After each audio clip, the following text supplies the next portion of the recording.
Professora Cristina, olá. Obrigada por ter vindo ao programa História.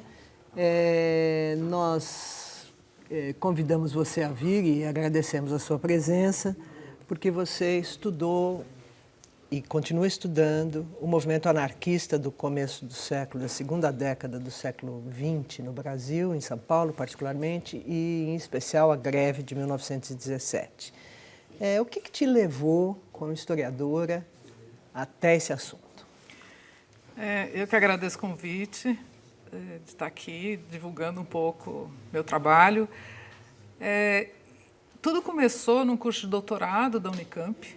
Isso era para ser um trabalho coletivo sobre a greve de 17. Coletivo de quem? Dos alunos. Tá. Alunos e professor, Edgar Dedeca. E a gente estava discutindo um livro da Michelle Perrault, que ela tem um livro importante sobre as greves na França, e decidimos fazer sobre a greve de 17. Eu acabei me entusiasmando, fazendo pesquisa em vários arquivos. Cheguei ao arquivo Edgar Lenhort, onde tinha um material sobre o movimento operário no Brasil, o movimento anarquista em especial, e comecei a perceber que o que existia na historiografia brasileira sobre a greve de 17 não dava conta ou não dava devida importância aos anarquistas. Quem é Você falou arquivo Edgar Lenhort. Que arquivo é esse e quem é Edgar Lenhort? Rapidamente. Edgar Lenhort foi um militante anarquista, um jornalista importante durante a Primeira República, publicou vários jornais, escreveu vários artigos, e ele dá nome ao arquivo Edgar Lenhort, que está sediado na Unicamp. E esse arquivo é um arquivo que contém, entre outros materiais preciosos, um material coletado pelo próprio Edgar Lenhort durante os 80 anos, mais de 80 anos que ele viveu. Então no movimento, em relação ao anarquismo paulista do começo da Primeira República, o arquivo Edgar Lenhort tanto fala de um personagem central dos acontecimentos, quanto também tem documentos e materiais a respeito dos acontecimentos, é isso? Sim, é um artigo bastante precioso que vale a pena ser conhecido. Tá bom. E isso foi comprado pela Unicamp, está disponível para quaisquer pesquisadores. Inclusive, muita coisa já está online. Tá ok, muito bem.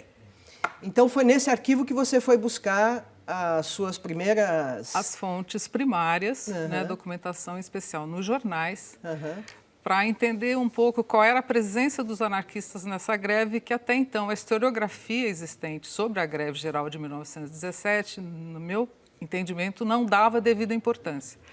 Por isso eu chamei essa greve de greve geral anarquista, é polêmico, porque muitos não acham que é uma greve anarquista, mas eu acho que sim, porque sem a presença dos anarquistas, na minha pesquisa eu mostro ela muito possivelmente não teria existido, ou a dimensão que teve.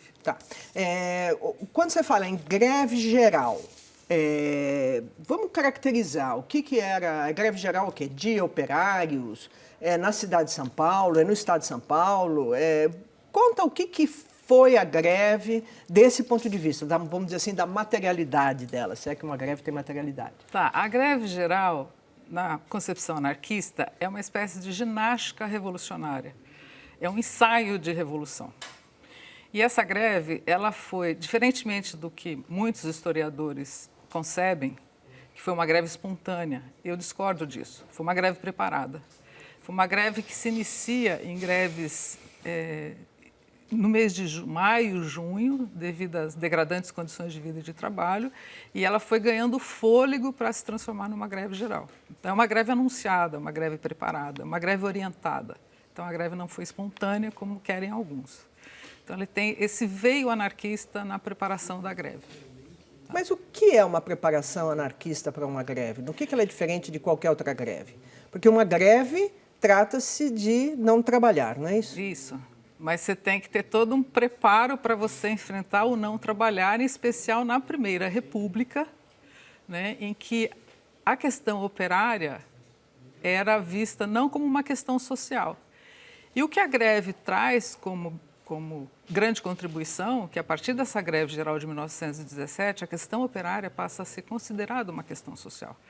Então, isso foi um ganho extraordinário para o movimento operário e para o operariado em si. O que era o operariado paulista? Nós estamos falando, afinal, de São Paulo capital ou de São Paulo estado ou de mais ou de outros estados também? Essa greve, a greve geral começa em São Paulo, na capital, ela se espalha para o interior.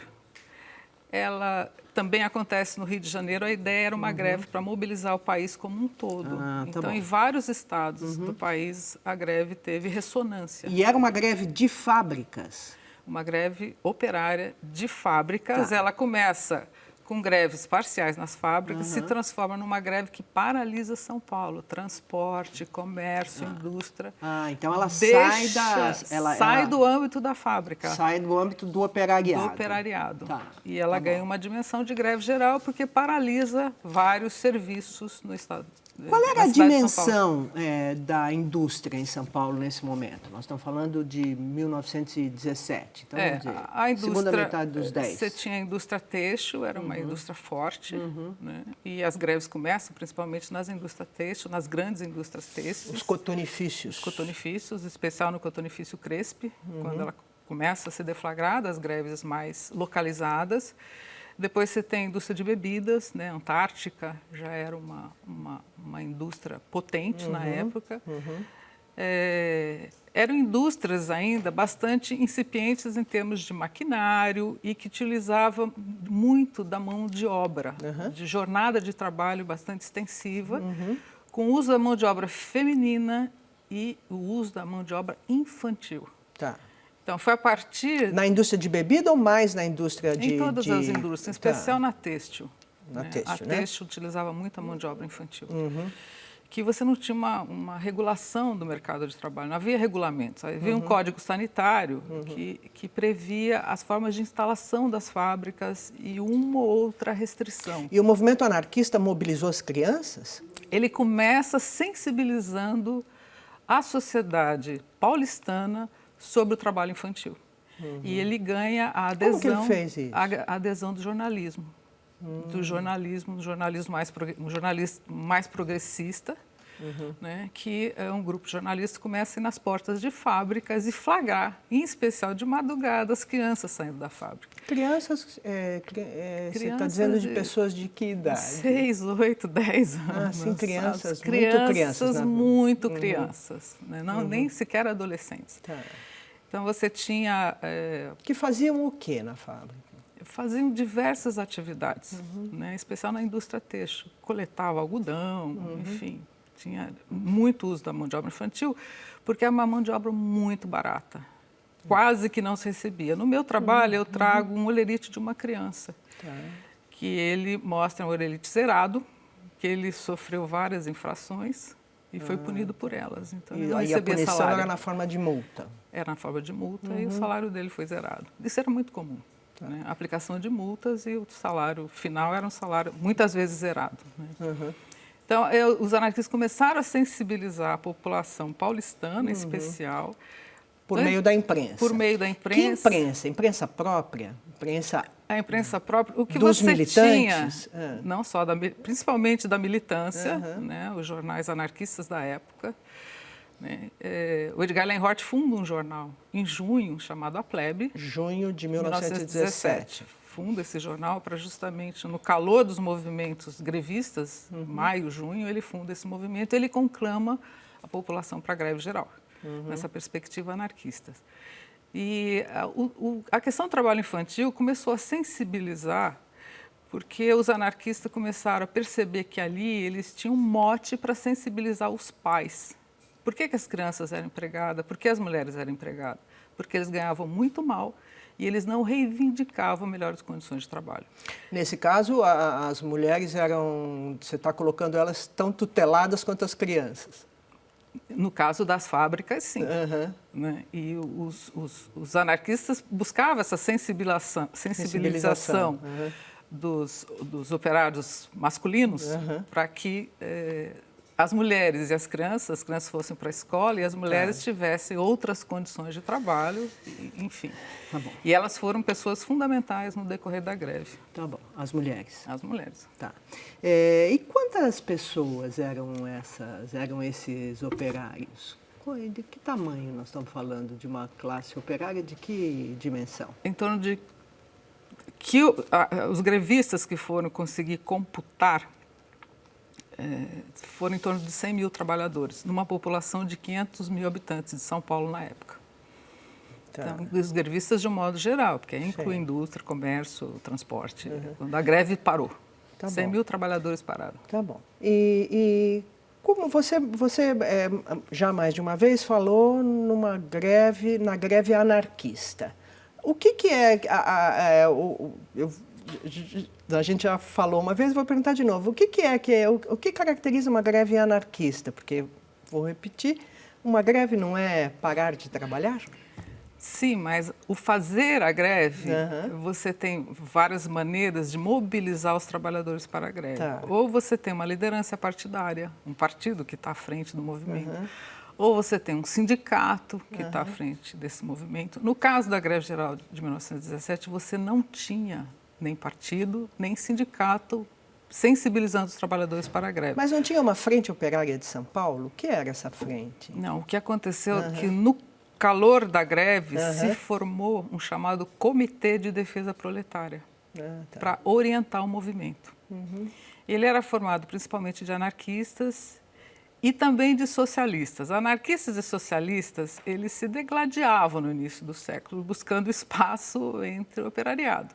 A esquerda era, então, feita de anarquistas e de socialistas, é Nesse isso? momento, sim, porque o Partido Comunista, ele vem depois disso. Ele vem em 1922. E Mas você falou, desculpe, só aproveitando, você distingue no seu livro anarcossindicalistas e anarcocomunistas. Porque o anarquismo são vários. E os socialistas, então. Isso. Os socialistas não são anarquistas. Né? Sim, o socialista perfeito, acabou fundando seu partido socialista, tinha o seu quinhão de operários que o acompanhavam, mas você tinha uma grande mobilização por parte dos anarquistas que, neste momento, em São Paulo, tinha duas vertentes, uma mais sindicalista e uma mais anarco-comunista. A sindicalista tinha um espírito mais revolucionário. Tá. Os dois tinham espírito revolucionário, mas o sindicalista achava que o sindicato teria um papel importante nessa mobilização. Os anarcos comunistas já divergiam um pouco. O Edgar estava onde? Edgar era considerado anarco-sindicalista. Tá bom. Tá? Ele acha que o sindicato tinha um papel importante no sentido de mobilizar os trabalhadores.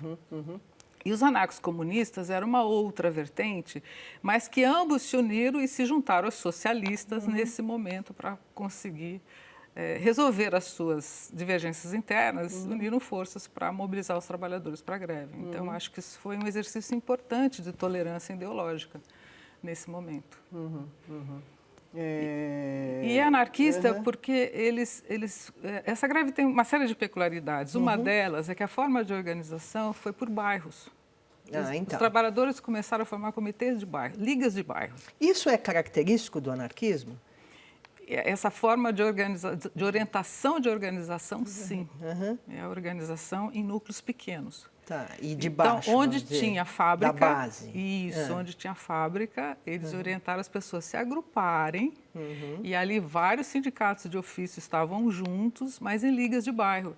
E essas ligas de bairros organizadas que vão depois, durante a greve, formar. Deles saíram a liderança para o Comitê de Defesa Proletária. E essas ligas de bairro são, vamos dizer, organizadas ou pelo menos orientadas pelo movimento anarquista. São uma ideia dos anarquistas. É uma ideia anarquista. Nesse sentido, de organização para a luta. Tá, nesse sentido é que você diz que você disse no começo que a greve foi preparada, a greve não teria existido se não fossem os anarquistas, é isso? Que tem todo esse preparo para a greve geral.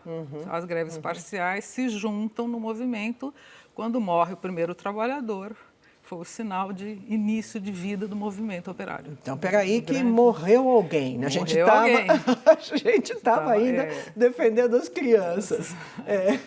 A criança foi um mote para sensibilizar os trabalhadores, é preciso reagir. E aí os trabalhadores começam a reagir em fábricas isoladas, em alguns bairros. Fazendo greves parciais. Só que nesse momento, a solução de conflitos entre patrões e operários era chamado caso de polícia. Eles chamavam a força policial para reprimir os movimentos. Sim. E numa dessas mobilizações, um operário foi ferido e morto. E aí os anarquistas pegaram o cadáver e, a partir daí, sensibilizaram a população como um todo para a greve geral. Foi assim que dá o estopim da greve a morte do primeiro. E de que fábrica era esse operário? Olha, eu acho que era da Mariângela, uma fábrica de tecido. Sim. Martinez. E esses operários, eles vinham de onde? Eles eram... O movimento anarquista é visto como capitaneado por estrangeiros, não é isso? Italianos, espanhóis, é o que a gente tem no centro comum, né? Você tem, nessa militância de 1917, você tinha alguns italianos, Gigi Damiani, você tinha espanhóis, você tinha portugueses. Mas chegados quando? Porque a grande onda... no final do século XIX. Mas eles 20 anos atrás, vamos dizer, ou 15 anos atrás, eles já eram anarquistas? Eles já eram anarquistas. Alguns se fizeram anarquistas no Brasil. Esses militantes em 17 tinham em torno de 40 anos. Tá. Eles já estavam militando há mais ou menos 20 anos no Brasil. Então, esse operariado já estava imbuído de anarquismo. Né? Porque, na minha concepção, era a corrente mais forte junto ao operariado. O movimento anarquista e o movimento operário, nas duas primeiras décadas do século XX, elas se entrelaçam. Então, esses operários já tinham toda uma militância anarquista de vários movimentos anteriores, várias greves anteriores. 1907, pela Jornada de 8 Horas, 1913. E 17 é uma culminância de um processo de mobilização que vem sendo feito pelos anarquistas. Que você diz começou, então, quando? Em 1908? Uma greve parcial em 1907 foi uma greve importante, pela jornada de 8 horas. De 8 horas, eu confundi 7 com 8. E a jornada, então, o que era a regulamentação do trabalho? Não existia regulamentação do trabalho. Porque as existia leis... um código sanitário que orientava, mas que não era respeitado. E o que dizia o Código Sanitário? Que criança não podia trabalhar com menos de 10 anos, você via criança de 6, 8 anos trabalhando, não podia trabalhar de noite... Enfim, não tinha uma regulamentação do trabalho e as leis eram muito draconianas no interior. As jornadas eram extensivas, muito extensivas, e com o uso da mão de obra infantil e feminina para baratear os custos da produção.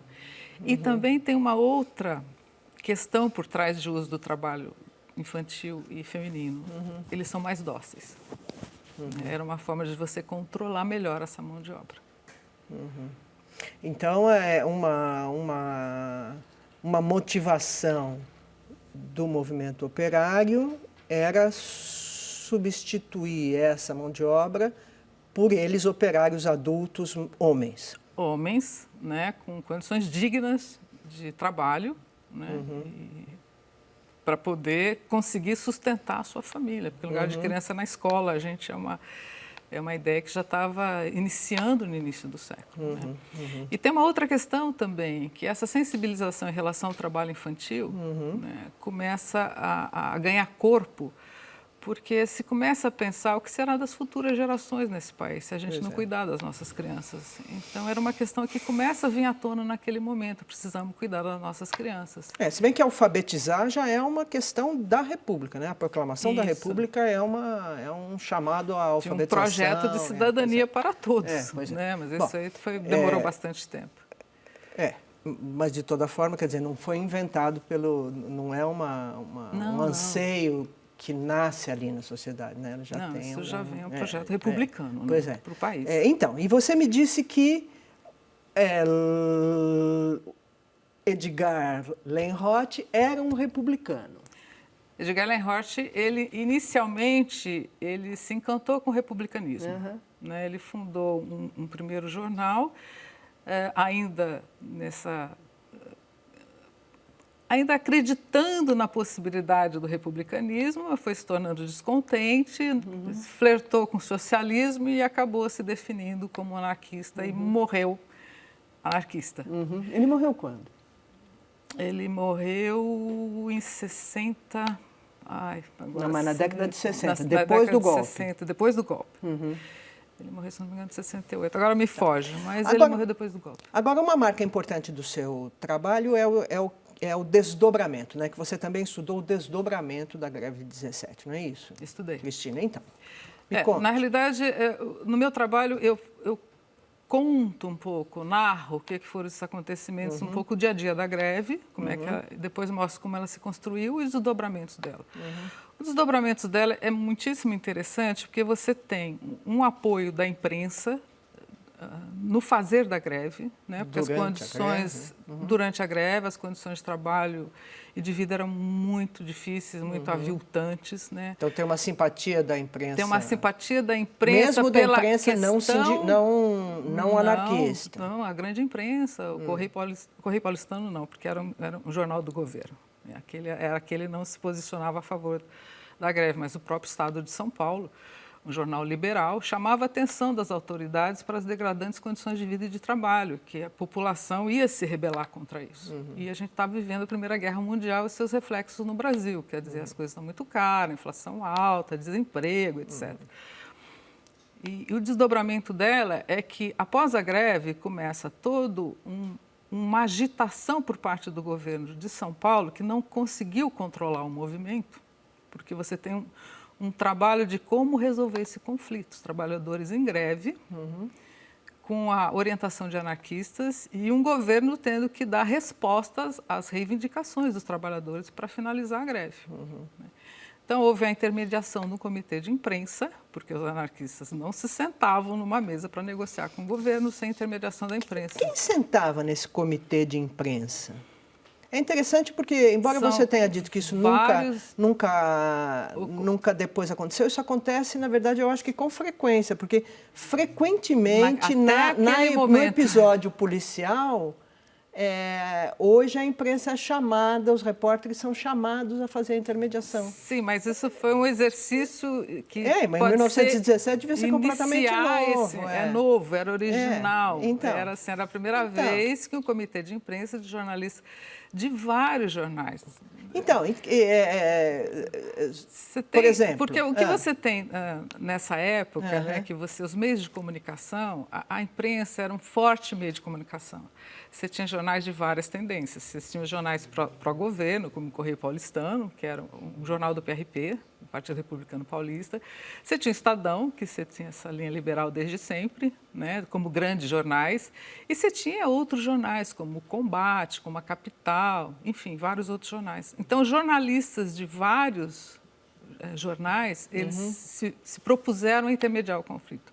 Sentaram na mesa de negociação, que era uma exigência desse Comitê de Defesa Proletária para iniciar as negociações, porque eles sabiam que se eles se apresentassem, eles seriam pegos e presos. Tá bom. Então é só a imprensa e o comitê, o comitê operário. Que intermediava junto com o governo. E aí a imprensa ia no governo e dizia, é assim eles ou é sentaram assado? na mesa de negociação para como resolver a questão. E como resolveu? Resolveu que várias das medidas solicitadas pelos grevistas foram, entre aspas, atendidas verbalmente, né? O movimento estava ganhando uma dimensão extremamente violenta. As mortes continuaram a acontecer. Morreu mais gente do que só aquele Morreu oficialmente 3 mortes, mas havendo a possibilidade de ter havido um morticínio. Sim. Inclusive, soldados morreram nesse movimento, né?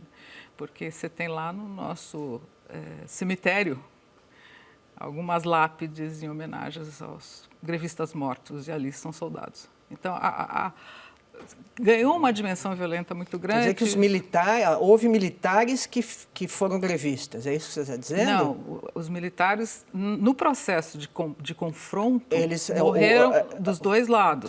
Tá né? Isso foi dito por um coronel que participou da repressão. Quer dizer, foi ganhando uma dimensão de violência muito grande. Tá bom.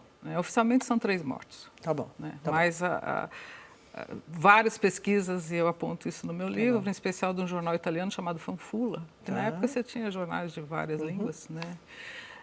Mostra que houve um morticínio. E os anarquistas muito preocupados com o grau de violência que o movimento, descontrole mesmo, né, do movimento, eles, diante do governo ceder algumas reivindicações, como você tinha um problema muito sério dos alimentos, que os alimentos eram falsificados, era uma das reivindicações, né, de você fazer um controle maior sobre os alimentos. A questão salarial, né, várias reivindicações que foram colocadas que diziam respeito não só aos trabalhadores, mas à população de um modo geral. Isso que galvanizou a simpatia da população como um todo. As reivindicações não eram específicas de relações ao trabalho, mas a condições de vida. Tá bom. Cristina, nós estamos no fim do programa, vamos dizer que a gente tem 2 minutos. Então, o que aconteceu depois? Depois os anarquistas foram presos, pegos, deportados, porque você tem uma militância estrangeira muito forte nesse movimento. Eles foram colocados em navios e ficaram flutuando pelas águas brasileiras, porque nenhum país queria receber os chamados indesejáveis. Né? A maneira como foi feito esse processo de expulsão foi extremamente arbitrária, né, pelo governo do Altino Arantes. Isso gerou uma polêmica muito grande. Altino Arantes era governador de São Paulo. Na época chamava presidente de província. É verdade. A presidente de província. E isso abriu uma celeuma muito grande, inclusive na própria imprensa, né, sobre que... Porque para se expulsar estrangeiro você tem que ter um processo. E o estrangeiro tinha que ter direito a se manifestar. Isso foi feito na calada da noite, colocado em navio.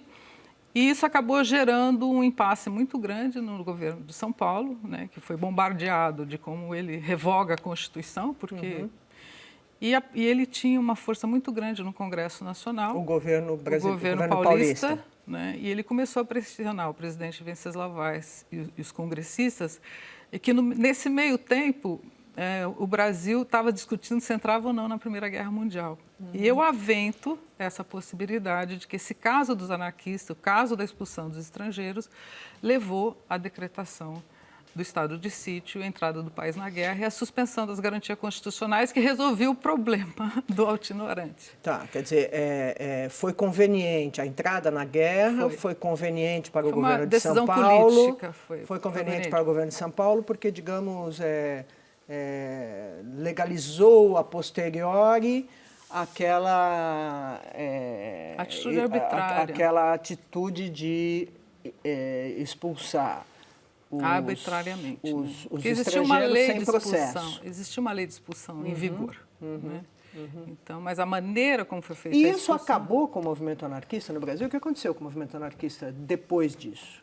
Porque em 1922 nasce o Partido Comunista e aí ele se torna hegemônico. Ele começa a ganhar força, o movimento. E é curioso no caso do Brasil, porque uma grande parte da militância anarquista que funda o Partido Comunista Brasileiro. Né? Você tem a Revolução de 17 na Rússia, que, de certa forma, acaba sendo um elemento sedutor dos anarquistas para aderir ao comunismo. Né? O Edgar Lenhart foi um que namorou, inclusive, com esse veio mais socialista da Revolução Russa, mas logo se desencantou. Essa tem perspectiva libertária do anarquismo não tem nada a ver com o centralismo democrático dos partidos comunistas. Ele foi se transformando, né? Os anarquistas que aderiram, que fundaram o Partido Comunista Brasileiro, aderiram ao comunismo, né? Aderiram à questão partidária, né? E o anarquismo foi, de certa forma, perdendo a grande força que ele tinha nas 2 primeiras décadas. Mas ele não desapareceu. Tá bom. Cristina, sobre o não desaparecimento do anarquismo, nós vamos ter que conversar uma outra hora. Eu conversei com Cristina Lopreato, autora do Espírito da Revolta, a Greve Geral Anarquista de 1917, um livro editado pela Ana Blume com apoio da FAPESP. Muito obrigada pela entrevista. Obrigada a vocês.